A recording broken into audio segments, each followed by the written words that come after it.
మీరు అందాల పోటీలతో miss world అని ప్రపంచం ముందు అబాస్పాలు చేసింది కూడా కాంగ్రెస్ ప్రభుత్వం. ఇది వాస్తవం. నేను అనేదల్లా ఒకటే, నిజం ఎప్పుడైనా నిలకడ మీదే తేలుతుంది. మాకు భారతదేశంలోని చట్టాల మీద న్యాయస్థానాల మీద గౌరవం ఉంది కాబట్టే ఎన్నిసార్లు విచారణకు పిలిచినా వస్తామని చెప్పినా ఇది మూడవసారి పిలవడం, 3 సార్లు కాదు 30 సార్లు పిలిచినా విచారణకు సహకరిస్తాం. మా మీద కేసులు బనాయించి మమ్మల్ని ఇబ్బంది పెట్టి కమిషన్లు వేసి మమ్మల్ని ఏదో ఇబ్బంది పెట్టినంత మాత్రాన, వేధించినంత మాత్రాన ప్రజల తరపున ప్రశ్నించడం బంద్ చేస్తామనుకుంటే అది కాంగ్రెస్ ప్రభుత్వం యొక్క అవివేకం, అజ్ఞానం అవుతుంది తప్ప ఇంకోటి కానే కాదు. పెద్దలు కేసీఆర్ గారిని, పెద్దలు హరీష్ రావు గారిని కాళేశ్వరం కమిషన్ ముందు కూర్చోబెట్టి మీరు పైశాచికానందం పొందొచ్చు. ఇవాళ ఏసీబీ ముందుకి విచారణకు పిలిపించి కొంత మానసికంగా రాక్షసానందం పొందుతూ ఉండవచ్చు. అవసరమైతే అరెస్ట్ కూడా చేస్తారు కావచ్చు. కానీ ఒకటి పక్క, తెలంగాణ కోసం గతంలోనే జైలుకు పోయి వచ్చిన వాళ్ళం. హైదరాబాద్ బ్రాండ్ ఇమేజ్ని పెంచే ప్రయత్నంలో భాగంగా హైదరాబాద్ బ్రాండ్ని కాపాడే క్రమంలో తీసుకున్న ఒక నిర్ణయం వల్ల మళ్ళీ జైలుకు పోవాల్సి వచ్చినా భయపడేది లేదు. ఒకసారి కాదు 100 సార్లు అయినా జైలుకు పోతాం, కానీ వదిలిపెట్టాం కాంగ్రెస్ ప్రభుత్వాన్ని, కాంగ్రెస్ పార్టీని.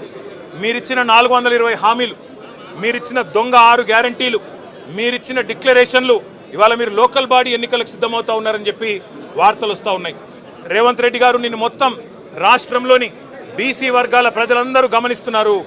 42% రిజర్వేషన్ ఇచ్చి 42% రిజర్వేషన్ ఇస్తాం అని కామారెడ్డి డిక్లరేషన్లో చెప్పి మోసం చేసి ఈరోజు స్థానిక సంస్థల ఎన్నికలకు మరి రిజర్వేషన్ ఇవ్వకుండానే పోతున్న వైనాన్ని కూడా బీసీలు గమనిస్తూ ఉన్నారు.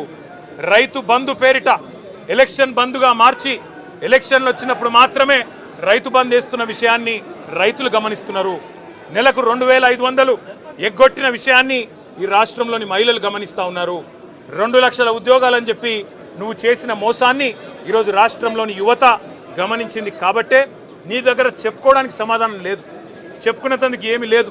కాబట్టి ఏం చేయాలి? నువ్వు ఏదో ఒక డైవర్షన్ మీద, ఏదో ఒక రకంగా ఒక కమిషన్ అని, ఎంక్వైరీ అని, ఏదో జరిగిందని, ఇదిగో పులి అంటే అదిగో తోక అని, నువ్వేమో దున్నపోతు తినిందనగానే నీకు తయారుగా నీ జోడీదారు బీజేపీ రెడీగా ఉన్నాడు.